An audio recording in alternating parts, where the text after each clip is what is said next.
Halo, selamat sore semuanya.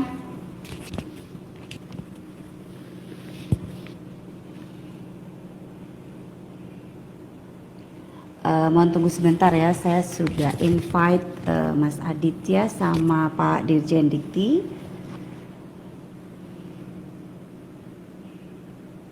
Halo, selamat sore Andalas. Salam hangat dari Surabaya. Di Surabaya saat ini sedang mendung, agak-agak mendung.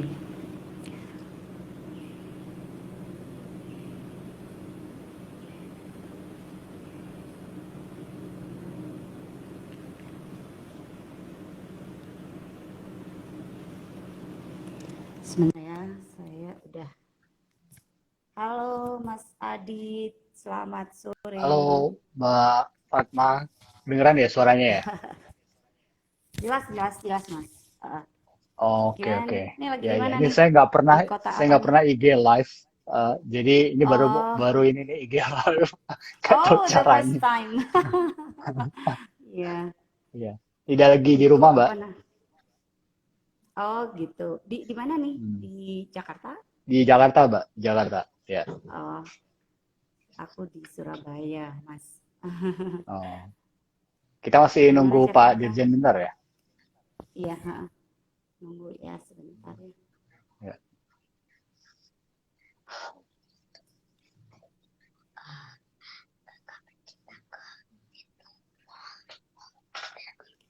Ini udah banyak yang bergabung. Halo semuanya, selamat sore. Semoga sehat-sehat ya. Angka COVID-nya masih terus menuju puncak ini. Gimana Mas Adit? Jakarta aman? Ya, baik Mbak. Alhamdulillah Baik, aman. Ya. alhamdulillah ya. Kemarin Albi ada acara sama Pak Jokowi ya Mbak, saya lihat. Iya, Pak Jokowi apa belum dapat bergabung karena memang ada Ya. agenda yang lain. Alhamdulillah waktu Oke. itu dihadiri sama Pak Menseknek gitu ya. Ya, Eh, Mbak, ini Pak Dirjen katanya mau join tapi belum Oke, dibukain katanya. Ada sebentar, nggak? sebentar ya. Oke, wait. Ini nanti Mas Adit ya yang lead ya. Siap, siap, siap. Oke.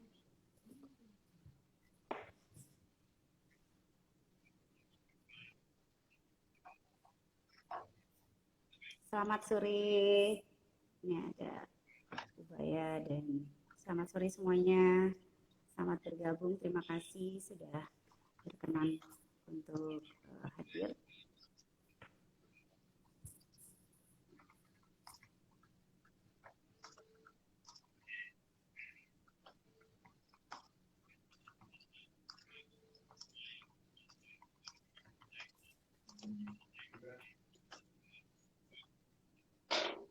Ini sambil paralel meeting kantor bentar.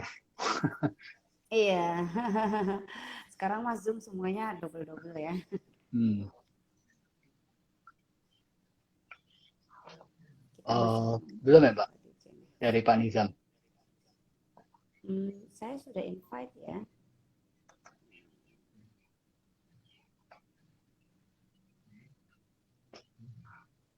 Ya, selamat datang nih. Ada mulai banyak yang hadir di acara IG Live ini yang pertama kali nih, Mbak. Iya. Sebelumnya kita lebih banyak di Zoom. Nah, ini kita coba untuk ke IG Live supaya juga IG Live-nya ke Direka juga banyak nih. Bahas apa Iya. ini event. Jadi sebenarnya ini kita nih di IG Live ini kita coba untuk satu cerita sedikit lah tentang Kedai Reka tuh apa. Mungkin udah banyak yang tahu, tapi sekarang Kedai Reka sudah ada di fase mana, itu mungkin bagus juga. Kemudian yang kedua, menurut saya nih kan ada Mbak Fatma nih. Mbak Fatma ini adalah Ketua ALMI, kemudian juga eh, ke ini Pak Nizam belum ada ya Pak? Gus Nizam tulisannya. sistem katanya Caranya pakai Dirjen invite-nya Dikti. gimana sih? Pakai Oh enggak, dia Gus Nizam. Ah, pakai Gus Nizam, iya betul. bukan pakai Dirjen Dikti. Katanya Bukan, pakai bukan. Dirjen Dikti. Pakai Gus Nizam deh.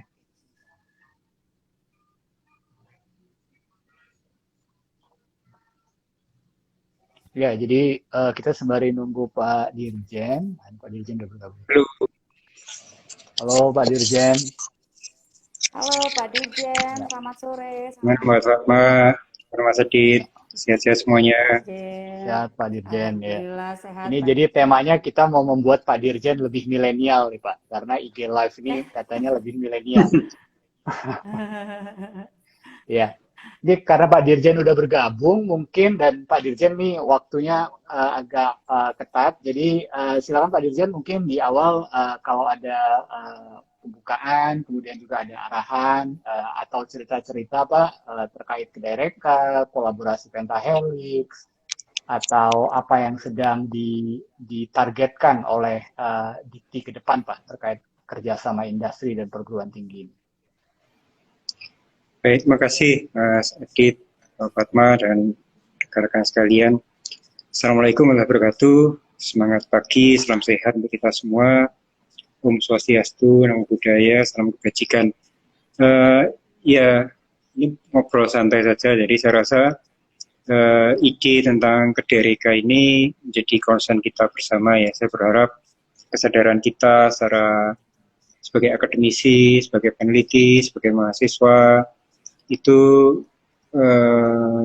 terbangun kesadarannya tentang pentingnya kita untuk membangun kedaulatan Indonesia di dalam Mereka Cipta. Kan sedih ya, sudah 76 tahun merdeka, tetapi alat-alat kesehatan 95% impor. Industri kita 92% lisensi asing. Bahan baku obat-obatan 95% impor. Makanan aja, yang makanan pokok aja kita masih bergantung pada impor. Garam masih bergantung pada impor. Ini kan menyedihkan kita sebagai satu bangsa yang sudah sekian puluh tahun merdeka, tentu harus membangun kemampuan kita untuk bisa ya menghasilkan sesuatu lah yang kita gunakan sendiri, yang kita banggakan dan kita kembangkan nilai ekonominya. Nah, Kedireka ini sebenarnya hadir untuk membangun ekosistem tersebut. Bagaimana kampus sebagai tempatnya para intelektual, para peneliti, para inventor, para inovator, itu bisa menghasilkan produk-produk yang kemudian dipakai oleh masyarakat, oleh industri, oleh pemerintah daerah, menggerakkan ekonomi dan membangun kedaulatan kita. Siapa lagi yang akan membangun kedaulatan kita kalau bukan kita sendiri? Ini kita tidak bisa berpangku tangan dan kita tidak bisa mengandalkan pada katakanlah transfer of technology yang dijanjikan oleh perusahaan-perusahaan multinasional. Kita juga tidak bisa menunggu kebaikan hati negara-negara maju untuk membagikan teknologinya pada kita. Tidak mungkin juga mengandalkan pada yang lain kecuali pada tangan kita sendiri. Ini saatnya lah kita untuk bekerja serius, bersungguh-sungguh, kolaboratif antara kita dengan seluruh mitra kita ya. Kolaborasi double triple helix, A, B, C, F, G, M, akademisi, bisnis, komunitas, dunia perbankan, pemerintah, dan dunia media. Orientasi riset di kampus lebih berorientasi pada kebutuhan nyata yang ada di masyarakat, kebutuhan nyata yang ada di industri. Hasil dari kampus kita harapkan ya dilirik lah oleh industri untuk kemudian digunakan, meningkatkan produktivitasnya, meningkatkan kandungan lokalnya. Kalau selama ini kita sudah berbicara tentang TKDN, tapi ketika TKDN tersebut diwujudkan, ya basisnya hanya lisensi aja, lisensi yang diproduksi di dalam negeri, sudah dijadikan TKDN. Ini kan nilai tambahnya kecil ya. Nah, ini kita harus mendorong hal tersebut. TKDN ya hasil dari R&D dari anak bangsa, entah itu di lembaga riset, BPPT, LIPI, LAPAN, Batan, dan sebagainya, atau dari perguruan tinggi. Kalau kita melihat persentasenya, jumlah dosen ini kan mungkin 10-20 kali lipat jumlahnya dibandingkan dengan peneliti yang ada di Indonesia. Jadi harusnya produk dari perguruan tinggi juga berpuluh kali lipat dari lembaga penelitian. Terlebih perguruan tinggi ini punya pasukan raksasa yang namanya mahasiswa, ada 8,5 juta mahasiswa. Kalau pasukan raksasa ini kita dorong inovasi, kita dorong kreativitasnya untuk melahirkan ide-ide baru, kemudian diteliti bersama dengan dosennya, menghasilkan karya-karya, tentu banyak sekali yang bisa kita lakukan dan kita dorong untuk memperkuat ekonomi kita ke depan. Terima kasih Mas Adit, Mbak Fatma. Ya. Baik Pak Dirjen, saya mau ini mungkin mumpung Pak Dirjen masih ada di sini, saya mau I'll give you some interesting facts Pak about Kedai Reka, and I would like to know how you think about that. Jadi sekarang Pak di Kedai Reka itu ada 18.000 penggunanya Pak, dan 2.000 diantaranya adalah industri. Nah yang menarik dari data-data ini adalah skema Kedai Reka ini kan matching fund, artinya untuk bisa bekerja sama mendapatkan dana hibah dari Kedai Reka, industri harus bawa kontribusi fundingnya. Dan ternyata kontribusi funding yang dibawa oleh industri ini untuk mematchingkan dana dengan dana kita itu hampir 580 miliar. Artinya industri, dia tahu untuk bekerja sama dengan teman-teman kampus, dia harus bawa uang. Dan industrinya, dia bawa uangnya. Dia bawa kontribusinya sebesar 580 miliar. Dan trending penambahan jumlah industri pun per harinya itu antara 70 sampai 80 industri Pak yang bergabung.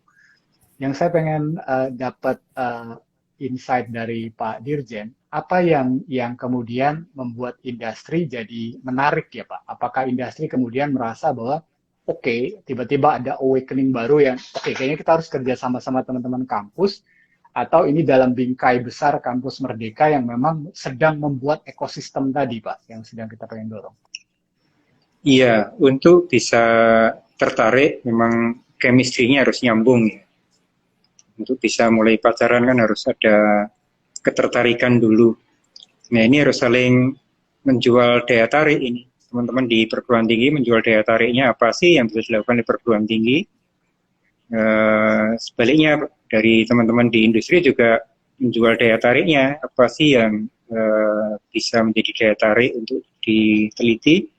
Dari pemerintah kan sudah memberikan daya tarik dalam bentuk dukungan pendanaan, sharing resources, sharing funding.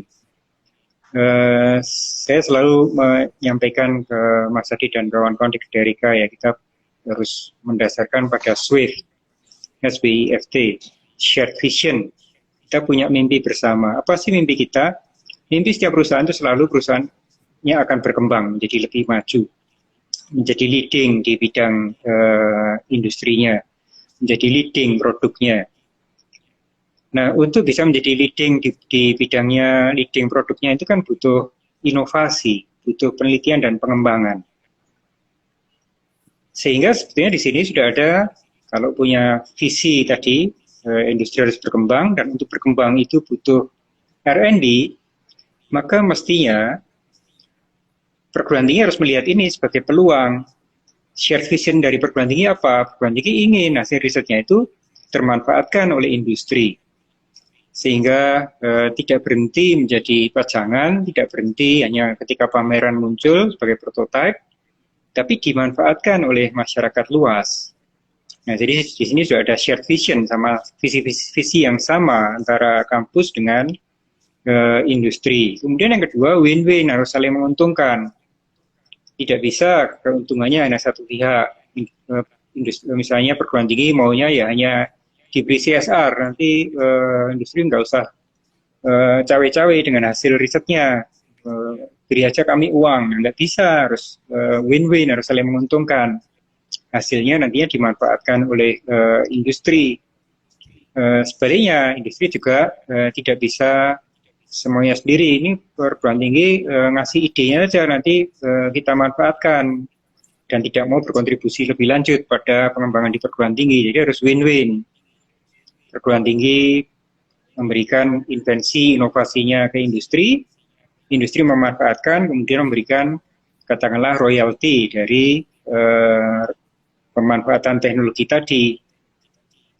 Dan itu yang kedua, W ya, SW. Kemudian yang ketiga, harus ada inisiatif. Jadi seperti saat ini di Kedai Reka saya melihat ada 15.000 tawaran dari kampus, ada 2.000 request dari industri. Tapi kan ini masing-masing masih dalam kacamatanya sendiri-sendiri. Nah, saya berharap Kedai Reka itu menjadi kedai, jadi warung, tempat ketemu tadi, matching, tempat nyomblang tadi. Gimana mau pacaran? Kenalan aja belum.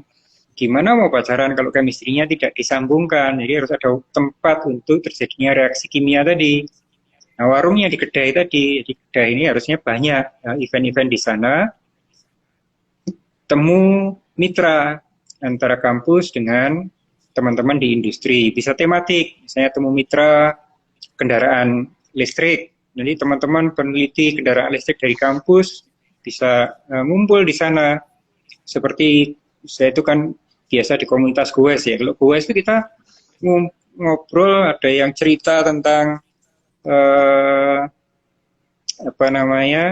bottom bracket yang lebih loncer, ada yang cerita tentang pedal yang lebih ringan, ada yang cerita tentang model baru sepeda dan sebagainya. Ini nyambung di situ. Terjadi komunikasi, jadi harus ada inisiatif chemistry untuk terjadi reaksi kimia tadi antara demand dan supply. Kemudian yang keempat, harus ada fast result, hasil yang cepat yang bisa dirasakan. Nah, ini bisa memetik low hanging fruit, apa inovasi yang sudah paling siap dan pas cocok dengan kebutuhan industri, itu segera diakselerasi. Kita coba, ini trial kita pertama, kalau ini sukses, industri mendapat manfaat, kemudian dapat manfaat, ini menjadi akselerator bagi reaksi berantai berikutnya. Pada awalnya harus tidak boleh tinggi-tinggi ekspektasinya, karena mungkin perguruan tinggi berharap, wah ini inventasi saya ini kan sudah penelitian belasan tahun, saya harus dapat royalti yang besar dong. Nggak bisa, karena pasar itu tidak mudah. Nilai tambah yang dihasilkan dari satu invensi inovasi itu baru dipetik kira-kira 5 tahun kemudian mungkin, bahkan 10 tahun kemudian. Nggak bisa kemudian instan maunya royalti dibayar di depan sekian puluh juta atau ratus juta, misalnya nggak bisa. Harus ini ada inisiatif bersama-sama, saling merintis pasar, saling merintis jalan, saling meyakinkan. Nah, ketika fast result itu ada, hasil itu ada, ini akan menjadi bagian dari reaksi berantai harapan saya. Bom atom itu meledak besar sekali, dimulai dengan ignition di antara atom-atom itu terjadi tumbukan dan terjadi reaksi berantai. Tapi kalau tidak ada tumbukan awalnya, ignition awal atau inisiatif yang kemudian menghasilkan hasil yang cepat, fast result tadi, fast reactor tadi, fast reaction tadi, ya tidak akan ini menjadi reaksi berantai. Jadi fast result, kemudian yang terakhir trust, kerjasama, pernikahan itu harus dimulai dengan kepercayaan, saling percaya. Jadi harus ada keterbukaan, ada kepercayaan dari kedua belah pihak. Nah, SWIFT ini merupakan kunci menurut saya untuk kita membangun sinergi antara kampus dengan dunia usaha, dunia industri. Ya mudah-mudahan itu bisa dipraktekkan betul oleh teman-teman ya. Jadi gitu Mas Adit. Ya, makasih Pak Dirjen. Ini numpung ada Mbak Fatma juga nih, Pak Dirjen. Jadi Mbak Fatma ini sedang memimpin gerbong besar Akademi Ilmuwan Muda Indonesia. Saya selalu bilang ALMI ini adalah the best brain of Indonesia. Jadi ilmuwan-ilmuwan terbaik di Indonesia ini ada di ALMI. Dan ketika Pak Dirjen dan saya nih, Mbak Fatma, kita diskusi panjang lebar tentang penjembatanan proses kerjasama industri dan perguruan tinggi, dan kemudian kita coba validasi ide itu dengan berbagai macam stakeholder di luar. Kalimat pertama mereka yang saya masih ingat sampai sekarang adalah, ini bukan ide baru.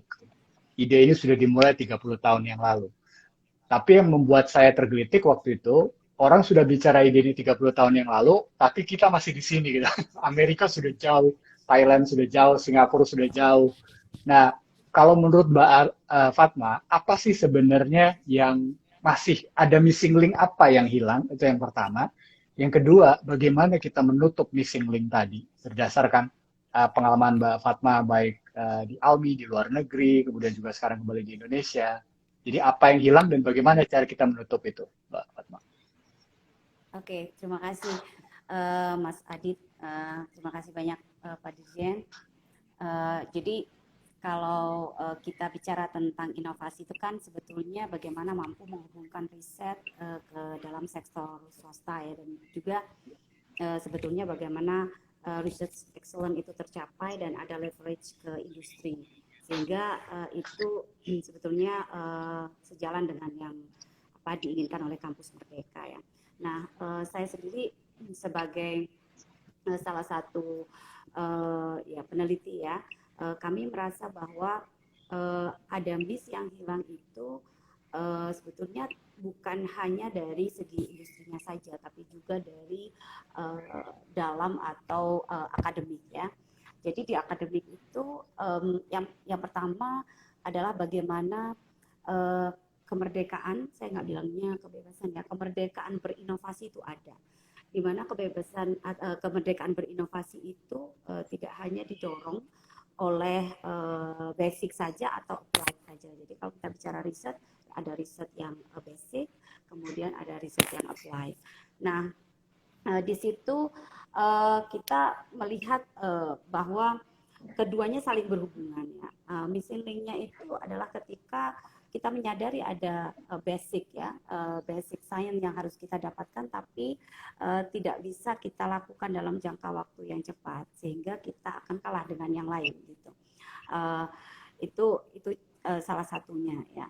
Untuk applied itu juga berpengaruh pada bagaimana hasil yang sudah didapatkan sebelumnya itu bisa langsung diterapkan.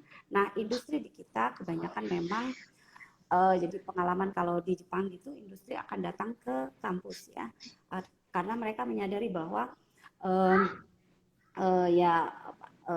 banyaknya inovasi, kemudian bagaimana mereka akan mengembangkan produk mereka secara ke depan itu adanya di kampus gitu. Nah, itu yang saya lihat baik itu selama di Jepang maupun di Prancis gitu, dan juga di Amerika waktu itu. Jadi memang industrinya itu memang entrepreneur, mereka tahu dan mereka sadar betul bahwa research and development itu adalah nafas untuk jangka panjang, untuk sustainability gitu.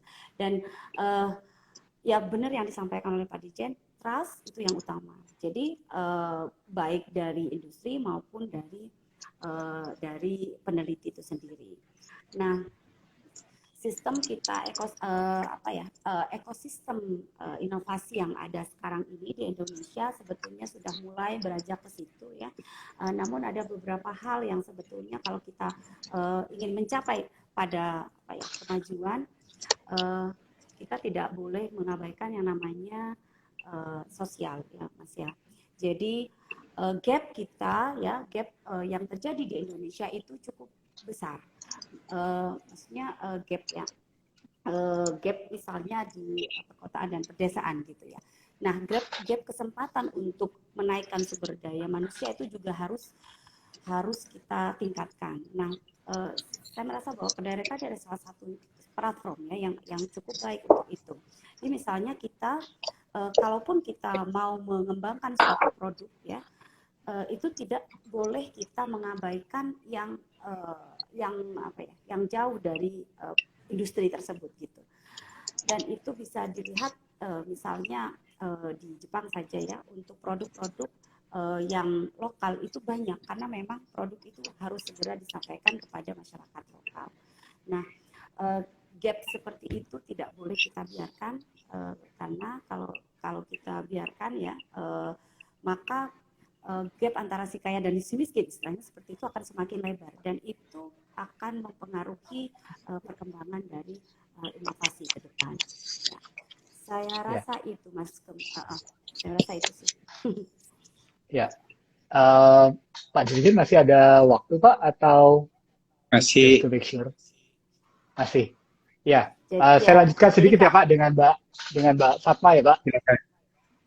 Jadi gini juga Mbak Fatma, saya ini sering mendapat WhatsApp dan instruksi dari Pak Dirjen untuk ketemu dengan berbagai macam stakeholder.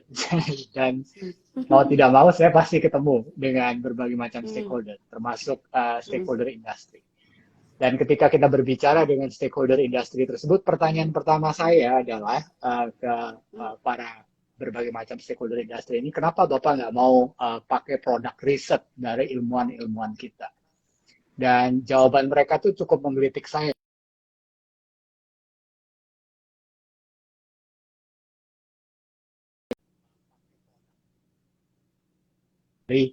Dari kualitas produk tadi. Ini Mbak Fatma masih di situ ya? Tadi agak disconnecting. Iya, agak Ya. boleh diulang Mas? Iya, Ya, saya jadi betul. Jadi ketika saya tanyakan kepada industri ini, saya tanya kepada mereka, kenapa Anda nggak mau pakai produk ciptaan anak-anak bangsa sendiri gitu? Kenapa Anda lebih sering pakai impor? Karena dia bilang, saya agak khawatir dari sisi kualitasnya. Padahal saya setelah di Kedai Reka ini, kita udah ngobrol dengan puluhan ribu inovator ya, dengan inovator-inovator yang sebenarnya bisa diadu kualitasnya dengan berbagai macam produk dari buatan luar negeri. Artinya ini apakah benar purely masalah trust atau komunikasi, atau menurut Mbak Fatma sendiri memang sebenarnya kualitas produk kita masih harus ditingkatkan. Apa kira-kira sih Mbak yang harus kita jembatani dari sisi itu dengan teman-teman industri? Iya, jadi begini, kalau saya boleh sampaikan ya, memang ada gap ya Mas ya. Kalau di lokal itu, kalau kita menggunakan ya kualitas ya, begitu kita tidak jaga dan itu tidak ada touch of technology gitu, itu mungkin akan berbeda dengan yang di luar gitu Mas. Dan kalau kita tidak membuat jembatan supaya trust itu ada, maka ya mereka tidak akan pakai, karena sebetulnya kita perlu memberikan kesempatan itu gitu. Maksud saya begitu ya. Maksudnya saya udah pernah bekerja dengan industri bukan bekerja ya, maksudnya dalam rangka riset ya, waktu di Jepang juga, waktu di Prancis juga, itu bagaimana trust mereka gitu. Jadi kalaupun itu ada produk yang baru, mereka tahu bahwa ini tidak akan langsung menjadi sesuatu yang sudah ada, tapi ini ada ada value yang lain gitu. Saya rasa tadi yang kalau yang Mas sampaikan itu, karena sebetulnya begini, produk yang ada lokal itu memang perlu dijaga benar kualitasnya. Karena misalnya seperti saya ya, saya belum memperkenalkan diri kepada pemirsa ya. Saat ini saya sudah punya 7 buku ya insya Allah, dan salah satunya buku yang memang kebetulan saya di kimia bahan alam ya, di departemen kimia ya, buku saya ini bioaktivitas tanaman obat ya. Dan juga saat ini saya juga ada 6 paten ya, yang terregister itu ada 2 dan yang 4 terdaftar ya. Dan waktu di Jepang saya juga sempat support untuk salah satu paten di lab kami yang memang paten internasional waktu itu. Jadi memang pada saat mengerjakan sesuatu yang lokal gitu ya, dan itu tidak ada kualitas di situ ya, memang menjadi tidak percaya, karena memang apakah ini nanti bakal di-maintain terus gitu. Nah, kalau di situ nggak ada, misalnya gini ya, kebetulan saya ini saya bawa ya. Ini saya ada tes jamu ya. Ini juga salah satunya. Ketika kita membahas tentang misalnya berapa sih kadar senyawa komponen utama di tanaman herbal ini gitu ya. Kalau itu tidak dijaga terus-menerus, berarti kan kualitasnya berbeda ya Mas. Itu yang membuat kadang industri itu tidak percaya gitu ya. Nah, ini harus kita pupuk, karena memang kita tidak bisa 100% menyalahkan dari penelitinya atau dari pemasoknya ya, misalnya di sini petani herbalnya. Ini harus kita pupuk, ini harus kita jaga, karena kalau hanya mengambil impor ya, maka lambat laun kita hanya mengandalkan impor dan finally nggak akan berkelanjutan gitu. Dan itu sebetulnya sudah disadari sih sama beberapa perusahaan besar. Jadi perusahaan itu kalau dia cukup besar dan dia ada di daerah tertentu ya, pastinya karena misalnya SDM-nya lebih murah, kemudian bahannya juga lebih cepat didapatkan, dan pasarnya besar. Dan Indonesia ini kan kita tahu pasarnya besar. Nah, mereka menyadari, kebetulan ada beberapa industri yang datang ke saya, mereka menyadari kalau di Indonesia itu bisa membuat yang seperti ini gitu ya, yang sesuai dengan kualitas di luar, maka itu akan satu reduce our cost gitu. Mereka tahu itu gitu. Dan inilah sebetulnya celah-celah seperti ini. Ya kita tahu ya, industri juga nggak punya banyak waktu. Mereka kan pengennya cepat, kemudian ya misalnya ada industri kosmetik ya. Profitnya baliknya cepat gitu. Iya, ini apa namanya? Ini tuh ekstraknya apa warnanya coklat gitu. Kita maunya yang putih. Nah, saya jelaskan waktu itu. Kalau dia putih berarti ada komponen yang hilang, dan berarti itu sebetulnya khasiatnya tuh nggak seperti itu ya. Jadi mungkin di luar mereka klaim gini gitu ya. Nah, sebetulnya gini Mas, kalau kita bicara seperti ini, saya pun beberapa waktu yang lalu begitu pulang dari Jepang, begitu pulang dari Prancis, beberapa industri dan pengusaha dari luar ya, jadi belum ada kedirekan nih, belum ada yang LPDP itu belum ada ya, itu datang ke saya gitu. Maksudnya mereka tahu, kamu mau nggak kayak gini, ini ada kayak gini gitu ya. Itu sebetulnya mereka tahu bahwa ini ada inovator nih, dia bisa bikin something gitu ya. Ini perusahaannya cukup besar Mas ya. Dan yang saya lihat waktu itu adalah bagaimana, kalau kayak gini nggak boleh dong. Kalau kita hanya jual mentahnya aja, kemudian kita langsung langsung ekspor ke tempat kamu, itu nggak boleh, karena saya tahu pasti nanti petani kita itu bakal rugi gitu ya, bakal rugi. Nah itu artinya sebetulnya mereka tahu potensi-potensi itu kalau yang besar-besar ini ya.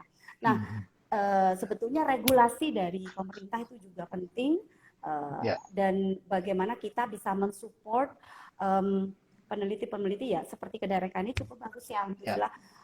Hopefully itu memang benar-benar bisa apa yang tadi yang Mas sampaikan, karena mereka tahu bahwa nanti kalau saya giniin ya, mereka tahu kok sebetulnya ada beberapa part yang bisa ditutupi lah oleh lokal konten itu Mas. Dan saya kalau bicara tentang bagaimana kita harus memperjuangkan ya para, misalnya kalau saya kebetulan di herbal, petani herbal itu ya mereka harus punya banyak manfaat lah dari ilmu kita. Gitu. Itu sih saya rasa gitu. Baik, nih Pak Dirjen, ini pertanyaan yang sama nih untuk Pak Dirjen. Saya punya 2 cerita nih Pak terkait dengan hal ini, yang makanya tadi saya sempat tanyakan ke Mbak Fatma, dan tadi Mbak Fatma mengelaborasi dengan baik dan mention ini masalah policy. Jadi saya waktu itu Pak diundang bicara di Korea Selatan. Jadi ketika saya bicara di Korea Selatan, lepas dari saya bicara, saya didatangi dengan beberapa diaspora kita di Korea Selatan. Kemudian mereka bilang dia bilang, Mas Adit, dia bilang, kami semua ini, dia bilang, ada sekitar 5-10 orang kerja di Samsung. Nggak boleh sebut merek lah ya, kerja di salah satu perusahaan penghasil pembuat telepon di sana. Dia bilang, kami semua ini ngerti Mas komponennya, apa yang mesti dibuat dari A sampai Z. Dan kita tahu apa aja bagaimana cara membuat handphone yang berkualitas. Problemnya dia bilang, kalau handphone itu tidak ada logo si company Korea Selatan ini, saya nggak yakin masyarakat Indonesia mau beli. Walaupun mungkin bahan dan kualitasnya sama. Artinya dia siap untuk membuat produk inovasi itu. Atau di case yang lain, misalnya saya sempat pergi ke Amerika. Ketika pergi ke Amerika, kemudian cari baju olahraga Pak, baju olahraga, kemudian baju olahraga yang ada logonya itu Pak, yang logo kayak orang centang itu, yang kayak dicentang itu. Kemudian ketika kita lihat, buatan Bandung, buatan Sukabumi Pak, barangnya jadi kemudian dijual di outlet-outlet mahal. Artinya sebenarnya kalau bicara inovator, saya selalu yakin orang-orang Indonesia itu sangat-sangat kreatif, memiliki kemampuan untuk menghasilkan produk yang sangat berkualitas dan diakui dunia. Problemnya Pak, kadang market kita tuh nggak siap untuk menerima produk-produk buatan kita sendiri gitu loh. Nah, apakah dari sisi itu memang perlu policy atau cukup awareness saja? Bagaimana Pak kita membuat market ini untuk siap untuk menerima produk-produk inovasi anak-anak bangsa? Karena kita kayak nggak pede gitu. Kalau buatan orang Indonesia, satunya lagi buatan dari Eropa, saya ambil yang Eropa deh gitu loh. Walaupun kualitasnya mungkin sama gitu sebenarnya. Jadi bagaimana caranya Pak kita memperkuat market dalam negeri kita dan apa namanya apa mungkin kalau misalnya policy dan yang lain yang dibutuhkan Pak? Ya, ya saya rasa dua-duanya harus jalan ya, baik dari sisi kebijakan. Kebijakan itu terutama bagaimana kebijakan itu bisa membentuk ekosistem yang berpihak, karena butuh keberpihakan. Ini yang kedua juga membangun kesadaran publik untuk milih produk dalam negeri sebagai pilihan dan kebanggaan. Jadi dua sisi itu harus ada dua-duanya. Saya memberikan contoh teman-teman di peneliti kendaraan bermotor listrik, kendaraan electric vehicle, itu misalnya katakanlah controller yang kita buat itu tidak mungkin harganya bisa bersaing dengan produk dari Cina. Harga yang ada di pasaran, produk-produk dari Tiongkok itu bisa sepertiga dari produk kita, baru bahan bakunya, belum diapa-apain itu sudah sepertiga dari bahan baku untuk controller tadi. Bagaimana kita akan bisa menghasilkan satu produk yang bahan bakunya saja sudah 3 kali lipat harganya dari produk dari Tiongkok tadi. Kenapa Tiongkok bisa murah? Karena mereka economy of skill-nya besar sekali. Mereka membuatnya dalam jumlah yang sampai miliaran. Jika kita baru membuat dalam orde puluhan, ribuan, nggak mungkin bisa bersaing dengan produk yang sudah miliaran tadi. Nah, disinilah butuh ada keberpihakan, bahkan perlindungan, dan semangat merah putih dari konsumen. Tanpa itu susah sekali untuk kita bisa bersaing. Karena masyarakat itu kan, apalagi masyarakat kelompok ekonomi menengah lah, menengah ke bawah apalagi, itu concern nomor satu harga. Nomor satu harga. Sama-sama bentuknya menarik, harganya lebih murah, pasti diambil yang lebih murah. Apalagi kalau lebih murahnya signifikan. Nggak lihat itu produk merah putih, produk merah tok atau putih tok, itu nggak peduli. Yang penting kelihatan bagus, barangnya murah. Nah, sehingga dua sisi tadi harus dipenuhi, keberpihakan, dan yang kedua membangun awareness. Saya memberikan ilustrasi bagaimana Korea Selatan membangun industrinya ya. Korea Selatan itu kan negara dengan populasi ya nggak besar-besar banget lah. Ketika mereka masuk ke industri otomotif, itu mereka tidak punya teknologinya, mereka tidak punya industrinya, tidak punya pabrik baja, tapi mereka punya semangat Korea yang luar biasa sekali. Mereka mulai dengan industri baja, uangnya hutang semua dari Eropa. Ketika mereka membuat mobil, teknologinya dari mana? Ambil dari Eropa. Desainnya dari mana? Desain dari Italia. Motornya dari mana? Teknologi ICE-nya dari mana? Ambil dari Perancis, ICE. Mereka ambil tuh mesinnya dari Perancis. Tapi kan ini tidak kompetitif. Tapi masyarakatnya punya kesadaran yang sangat luar biasa sekali untuk membeli produk dalam negeri. Jadi meskipun harganya pasti tidak bisa bersaing dengan produk-produk yang ada di pasar, tapi mereka berani dan mau mengambil produk dalam negeri, bangga dengan produk sendiri. Kalau kita ke Korea itu tidak melihat satupun mobil, ya 10 tahun yang lalu lah, kalau sekarang mungkin sudah mulai mix market ya, tapi kalau 10 tahun yang lalu kita ke Korea itu nggak ada mobil kecuali Hyundai, Daewoo, Kia, selain itu nggak ada merek yang lain. Meskipun mereka bisa membeli, meskipun tersedia juga di pasar, tapi mereka memilih itu. Meskipun harganya sama. Dan mungkin malah lebih tinggi, dan kualitasnya mungkin lebih rendah. Tapi mereka punya kebanggaan itu. Jadi, itu Mas Adi, terima kasih. Ya, saya tertarik soal itu karena saya ingat di diskusi kita terakhir Pak Dirjen bilang Mas Adit kuncinya ini nanti di Kementerian Perdagangan, kata Pak Dirjen. Kita harus segera coba komunikasi dengan Kementerian Perdagangan. Dan juga tadi mengenai Korea, saya ingat Pak dalam salah satu diskusi itu orang bilang kalau ada orang pakai produk bukan produk buatan Korea, itu cuman ada dua jenis orang. Orang asing atau orang gila. Jadi tinggal dua itu doang pilihannya. Kalau dia nggak pakai produk buatan Korea, kalau nggak orang asing atau orang gila. Dan memang yang menarik adalah ketika saya ke sana itu semuanya Pak pakai produk Korea. Jadi semua handphone tuh ya handphone yang diproduksi oleh orang-orang Korea. Sangat sedikit Apple tuh nggak dominan dan nggak menarik gitu buat mereka. Jadi ini masalah masalah yang juga memang sangat urgent nih. Jadi selain membangun ekosistem, kita juga harus membuat marketnya ini ready untuk menerima produk-produk dari buatan orang-orang Indonesia sendiri. Mbak Fatma, ada yang mau ditambahin nggak tentang poin itu, Mbak? Iya, saya sepakat banget dengan Mas Adit ya bahwa apa tadi pentingnya kita menguasai market ya, Mas ya. Jadi memang utamanya kalau kita memang bicara tentang industri itu market dan kita melihat bahwa Indonesia itu pasar yang besar.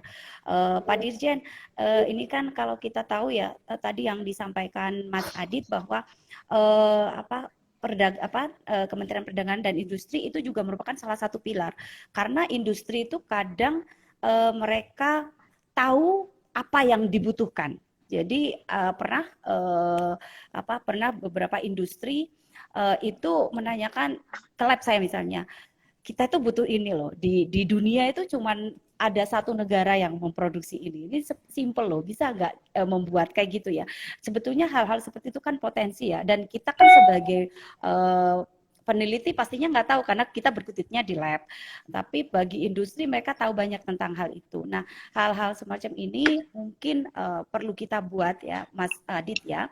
Dan Pak Dirjen, saya sangat mengapresiasi jika pemerintah Indonesia nanti akan membuat suatu regulasi dan juga tata kelola supaya buatan anak bangsa itu bisa bergaung lebih luas lagi di Indonesia.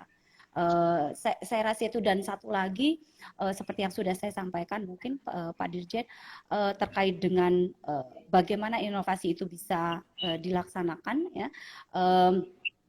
Kebebasan atau kemerdekaan kita berinovasi itu perlu untuk dijaga karena itu adalah salah satu faktor utama untuk menjaga keberlanjutan suatu inovasi dari peneliti tersebut atau dari ilmuwan tersebut. Begitu kalau dari saya, Mas Adit. Terima kasih banyak. Betul. Jadi sebenarnya kalau kita bicara ekosistem ini bukan hanya stakeholder-nya yang ada di dalam ekosistem, tapi juga regulasinya, kemudian juga mitra-mitranya, itulah ekosistem yang pengen kita bangun.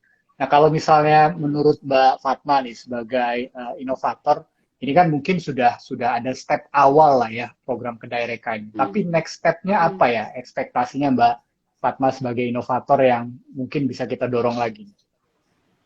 Ya, yang pertama itu yang perlu didorong lagi adalah memastikan bahwa kerangka regulasi itu cukup kuat dan jelas, sehingga apa-apa yang akan dilakukan ke depan itu sudah tahu ya. Jadi itu yang pertama. Kemudian bagaimana tata kelembagaannya, kemudian tata kelolanya, kemudian mekanisme akuntabilitas gitu ya. Nah, satu hal lagi yaitu membentuk sumber daya yang dinamis ya. Sumber daya kita tidak boleh hanya pada daerah tertentu saja. Yang seperti saya sampaikan tadi ya Mas ya. Jadi gap kita itu tidak boleh ada. Jadi meskipun kita bagus di suatu daerah suatu daerah tertentu, tapi di daerah lain itu cukup jauh gitu, maka itu tidak dapat tidak dapat terpenuhi gitu. Kemudian dukungan pendanaan yang ya seperti ini ya, Kedai Reka itu cukup baik ya. Bagaimana dukungan pendanaan dan insentif yang memadai itu dapat menunjang apa yang sudah dilaksanakan di berbagai perguruan tinggi. Nah, kalau saya melihatnya bahwa salah satu hal ya bahwa insan-insan ya yang akan melakukan inovator dan terus menerus ada sumber daya manusia yang baru gitu ya, itu memang adanya di perguruan tinggi dan kita menyadari itu, dan di mana-mana juga sama gitu ya, bahwa kedepannya itu perlu dilakukan ya pemerataan ya, maksudnya bukan pemerataan SDM ya, tapi pemerataan kesempatan kesempatan yang harus kita berikan supaya SDM kita itu bagus, tidak hanya di beberapa tempat tertentu saja. Nah, pemerataan itu juga harus ada. Nah, itu saya rasa beberapa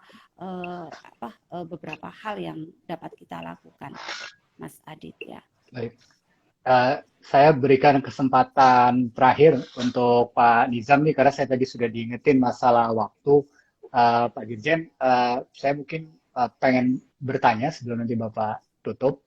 Kalau misalnya tadi Mbak Fatma bicara tentang ekosistem dan lain-lain gitu, pertanyaannya adalah orang selalu tanya, Mas, kalau kita mau membangun inovasi, apakah kami harus fokus pada riset-riset topik tertentu? Karena resource kami ini terbatas, seperti yang Mbak Fatma tadi sampaikan. Apakah kita harus mulai membangun fokus riset tertentu, dan kalau memang iya, fokus risetnya di mana, Pak? Kira-kira kalau menurut Pak Dirjen?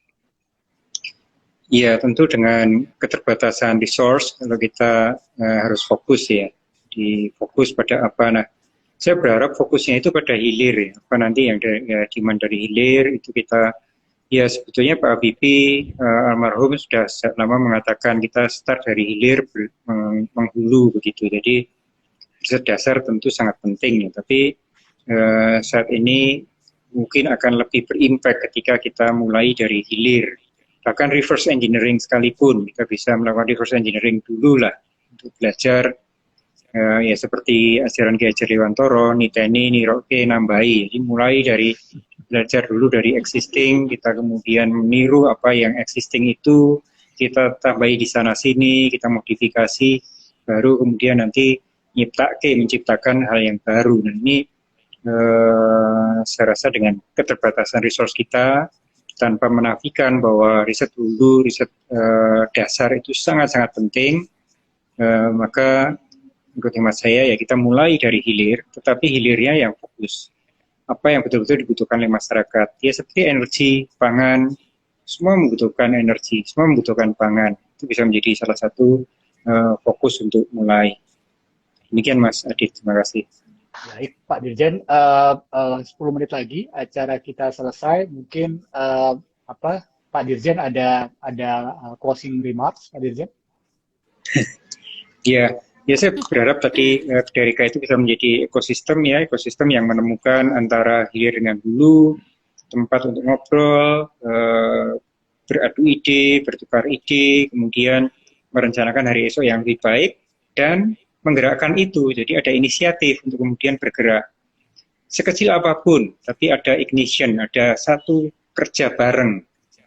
Yang kemudian ya kita harapkan ada hasil yang cepat, sehingga itu mengakselerasi pertumbuhan yang lebih cepat lagi ke hilirnya. Nah, saya sampaikan ke Mas Adit waktu itu ya, jadi kita nggak bisa bekerja sendiri, kita harus bekerja lintas sektor, pengambil kebijakan, entah itu perindustrian, itu terkait dengan proses industrinya sendiri, dengan Kementerian Perdagangan, untuk kita petakan apa sih sebetulnya saat ini impor yang paling kita bergantung, yang sebetulnya sangat simple untuk kita lakukan substitusi. Kita bisa identifikasi apa produk-produk impor yang bisa kita substitusi. Itu kemudian kita petakan bersama dengan teman-teman industri. Ini loh, benar nggak ini? Dari perdagangan mengatakan kita butuh bahan baku X tadi.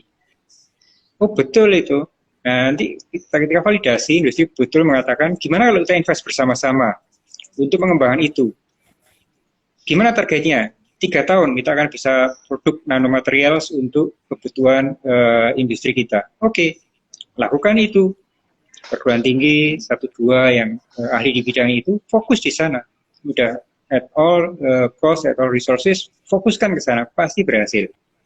Nanti kalau seperti sekarang ya masing-masing jalan ke sana sini, ya seperti gerak Brown, resultantanya 0, ke kiri ke kanan kemana-mana udah resultantanya 0, nggak ada impact yang hilir dan terus mengalir gitu.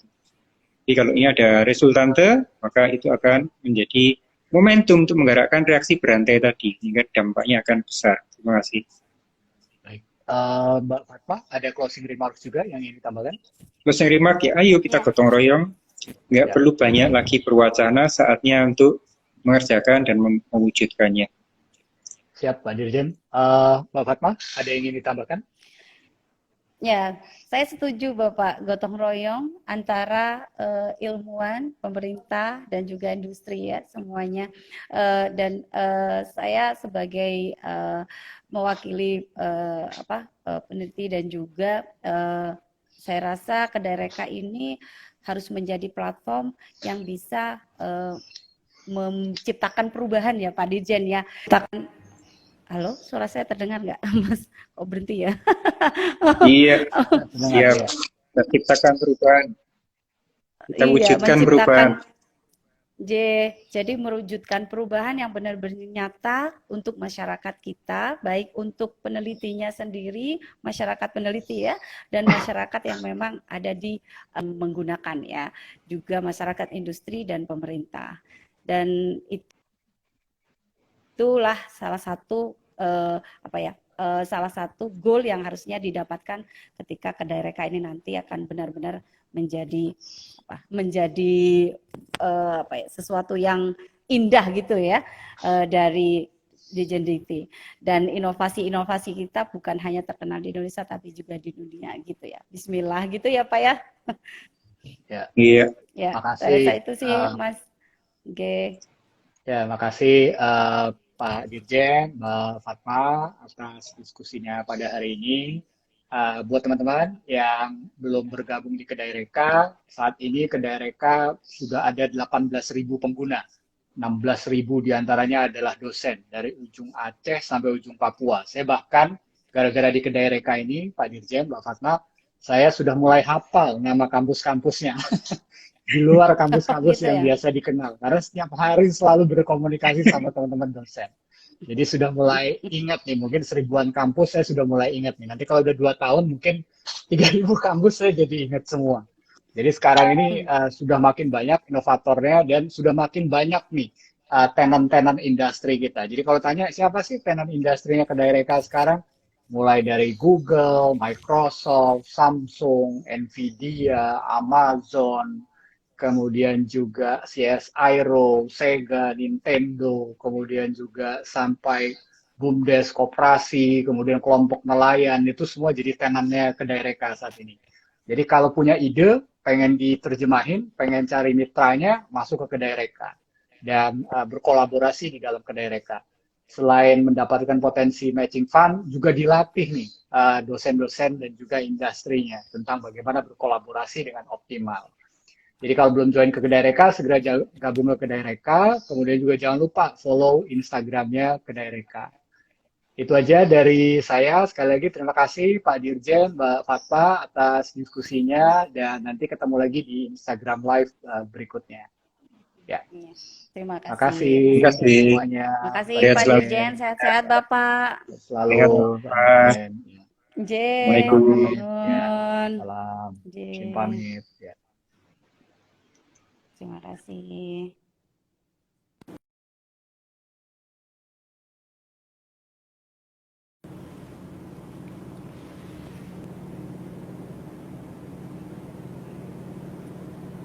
Izin live semuanya, terima kasih yang sudah bergabung.